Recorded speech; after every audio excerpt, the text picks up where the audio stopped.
As Ukrainian officials come under pressure to accept a US-backed plan to end Russia's war, this cemetery in the western city of Lviv is filling up with those who died on the battlefield.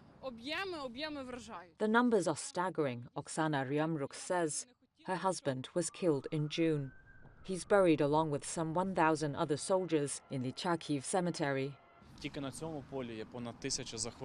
Deputy Mayor Yevhen Boyko says only a handful of spaces remain as casualties mount from nearly 4 years of war. He says officials are looking to put a large cemetery outside the city as a solution. On Friday, the Kremlin said Russia has received what the US and Kyiv have called an updated and refined peace framework to end the war, saying it will be discussed next week. It comes after talks between US, European and Ukrainian officials who are trying to push back on a deal that would force Kyiv into painful concessions, such as giving up an eastern region it still partly controls, where Russian forces are advancing slowly.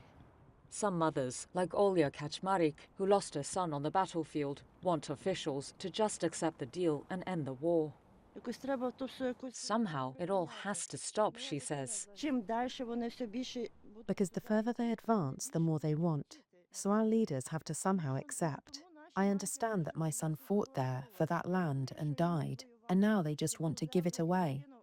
But so many children are dying for nothing, for nothing.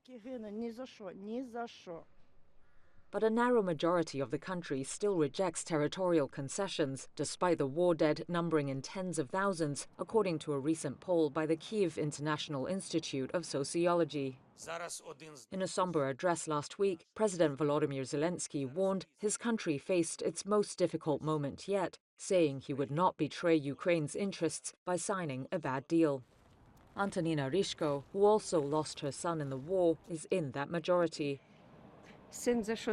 What did my son die for, she says. No way.